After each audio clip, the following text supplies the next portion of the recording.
हंगामा हुआ, ध्वनि मत से जो है बिल पास हो गया है, किस तरीके से आप देख रहे हैं? नहीं, जो बिल था, बिल से पहले जो चीज़ें अपोजिशन ने और खासकर राहुल गांधी जी ने और हमारी पूरी पार्टी ने 20 तारीख को जिस प्रकार से दिल्ली के अंदर तड़ाव हुआ, बच्चों को बर्बरता से मारा गया, बेटियों के साथ अपमानित तरीके से जो है ना पुलिस की ड्रेस में पहनकर जो है ना जो शरारती तत्व थे, आरएसएस के लोग थे, उन लोगों ने आकर जो है ना हंगामा मचाया और पुलिस उनको रोकने में नाकाम रही।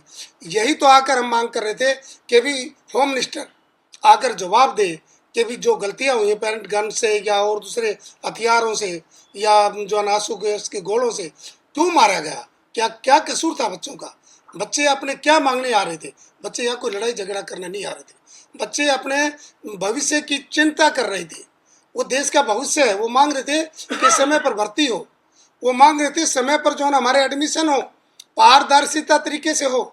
हम कोचिंग का बहुत मोटा मोटा पैसा खर्च करके उधार करके लोन पर लेकर जो है ना खर्चा करके आते हैं और जब जाते हैं तो पेपर कैंसिल हो जाता है, पेपर जो है ना लीक हो जाता है। 152 पेपर लीक हो गए।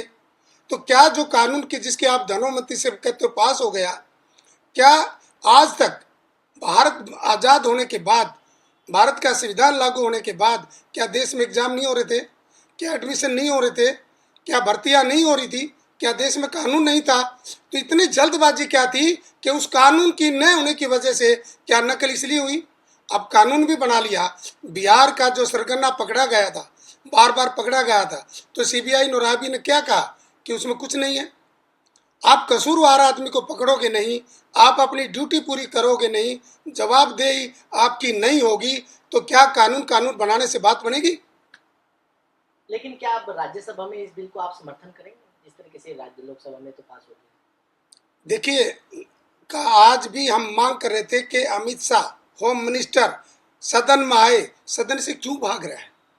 जो कानून किसके लिए लेके आ रहे हैं कि इस देश के अंदर पारदर्शिता तरीके से एडमिशन हो, एग्जाम हो, मैं भर्तियां ठीक तरीके से हो, जो संवैधानिक संस्थाएं हैं वो ठीक लीगली काम करें। क्या भारत का संविधान कमजोर है? इतनी ऐसी कोई बात नहीं है कि संविधान जो जो बिल लेकर आए हैं कि उसके बगैर जो ये गलतियां अगर हुई हैं तो ये चीज़ सदन में आकर बोले कि हमारे पास कानून नहीं था इसलिए ये 152 एग्जाम कैंसिल हुए। क्या लगता है सर, जिस तरीके से इसी बीच हंगामा होता रहा, कोई भी सांसद अपने मुद्दे नहीं उठा पा रहा है? ये देश का इतना बड़ा मुद्दा, देश का भविष्य है, देश के लाखों करोड़ों बच्चे जो ना रोडों पर हैं, आज अपने भविष्य के लिए चिंतित है, तो कौन से बिल की बात करना चाह रहे हैं? देश क्या चाहता है? देश इस देश के बच्चों का भविष्य चाहता है। तो कौन सा ऐसा बिल अटक रहा है कि जिसके बगैर देश में जो है ना काम ना चले? देश के बिल पहले भी काफ़ी पास हैं। मैं बार बार कहता हूँ कि भारत का संविधान इतना मजबूत है, लेकिन बाबा साहब ने एक बात कही थी, वहाँ बिल्कुल यहाँ लागू होती है कि किसी भी देश का संविधान कितना भी अच्छा क्यों ना हो, अगर उसको लागू करने वाले लोग अच्छे नहीं होंगे तो वो संविधान भी खराब कहलाएगा। कानून बनते कितने बना लो, क्या उसके बाद ये नकलें नहीं होंगी? क्या ये गारंटी है? तो कल सदन में देखेंगे राज्यसभा में क्या बिल में आता है, कि बिल में क्या क्या चीज़ उन्होंने दी है। हमारे पास तो आने के बाद ही पता चलेगा, फिर उसी हिसाब से हम जो है उसकी सपोर्ट या अनसपोर्ट जो है वो करेंगे। हमसे जुड़े रहने के लिए हमारे YouTube चैनल को सब्सक्राइब करें और नई वीडियो की नोटिफिकेशन के लिए बेल आइकॉन को दबाएं। अगर आप ये वीडियो Facebook पर देख रहे हैं तो लाइक जरूर करें और ज्यादा से ज्यादा शेयर करें। धन्यवाद।